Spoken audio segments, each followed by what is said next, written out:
Do you think it's going to dramatically affect the time to kill when the armor system's completed? Or think relatively the time to kill is kind of where it should be-ish?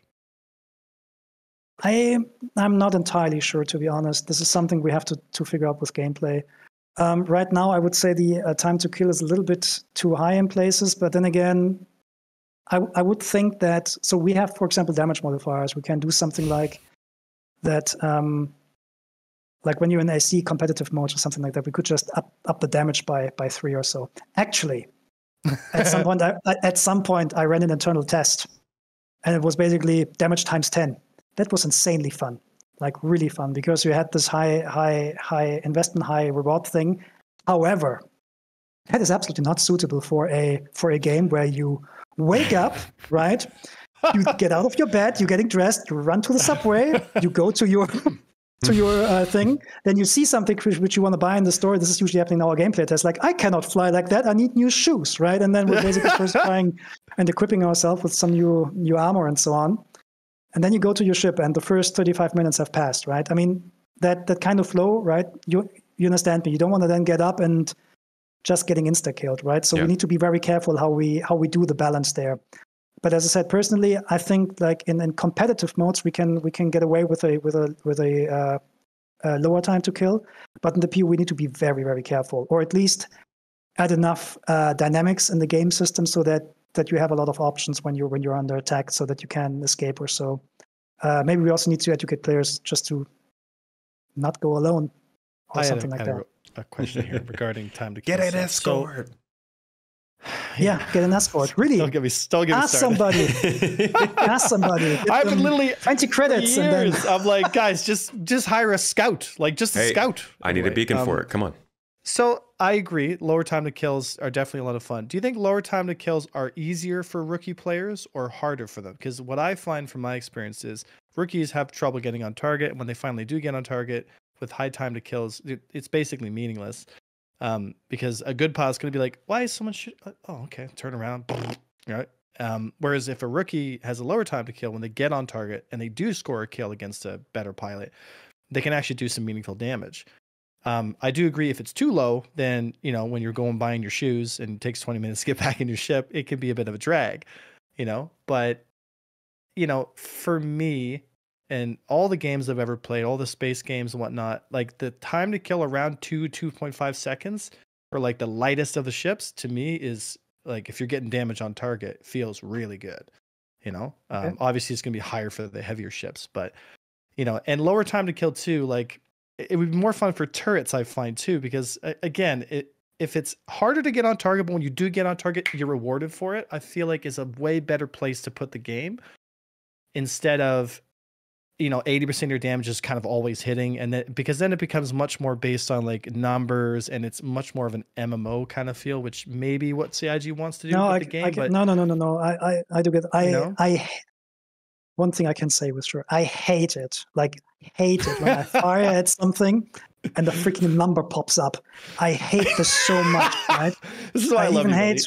But this is just me, because for me that just breaks immersion, right? Yeah, it does. I like the feeling of not knowing what is actually happening. There were some first-person shooters, right, with no hit markers, and you fired at somebody, and the enemy would be knocked over, and they're falling behind the desk, right? And it's like, is he dead? Or is he not dead? Yeah, so you like, go there, and the guy is gone, right? I like that, right? I like that you actually have to work with that kind of like imperfect knowledge what's going to happen, because it also makes for interesting decision making. You cannot overdo it, of course, right? You need to have valid cues everywhere in the world so that you can actually make meaningful decision making. But not knowing everything should be part of the game as well. But where was I going with this? Oh yeah, so. It was about kill times, right? Time to kill. Repeat the question, man. Sorry. So time to kill for me was good around the 2.5 second mark, right? And that if for rookie, newer players, is it better for them? Because that's the thing is, I want the game to be accessible and fun for rookies. Like, if a rookie gets a shot on me, she should kill me, right? Because with higher time to kills, we get into these issues where you're just never going to kill the good pilots, and it kind of feels bad where you get behind A1, you're like, oh, I got him, and then I'm just like, hello. So, turn around.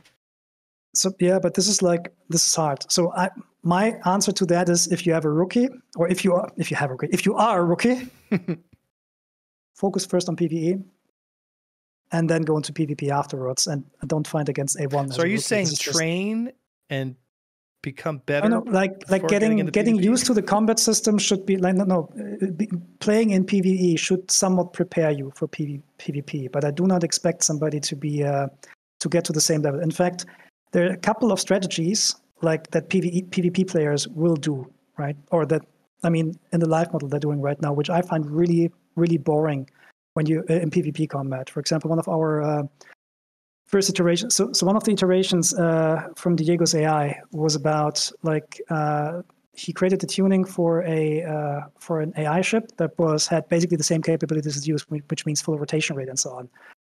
This was the thing that basically destroyed me, because an AI is always better at you than at range control, right? And I had no chance at all. And when I had this guy on me, and and it got into this nose-to-nose DPS race, the sucker started backstrafing. I hate that so much, right? So I do definitely I hate that so much, and I couldn't typical thing. I couldn't push, I couldn't get close, right? I couldn't encourage him to do something else, right? And that is, for example, behavior I would like to see in PvE combat, because it just doesn't make for a good experience. Of course, that is a problem with the current flight model, right? And this is like one of the things which, is on the to-do list, to see if we can change it in some ways by using different velocity shapes or so, right? But I would still say that like there are some strategies that PvP players will use, and then if you start playing PvP, then you probably gonna learn these strategies anyways. Now, in terms of time to kill,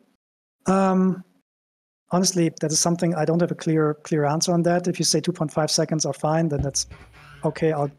We can go with that. It depends, of course, on the range, but I don't have strong opinions on this anyways, because the time to kill in the future is also going to be a little bit harder to calculate or to calculate. We can make up like ideal numbers, but specifically with Maelstrom later, where you basically where every part of the ship is its own entity. You're just gonna or like and the ships don't necessarily blow up directly, but you rather like make them, you cripple them, right? Yeah, disable them, and then you have these debris flying around, or this half-functional debris. That will actually probably change. So I don't have a definitive answer to that.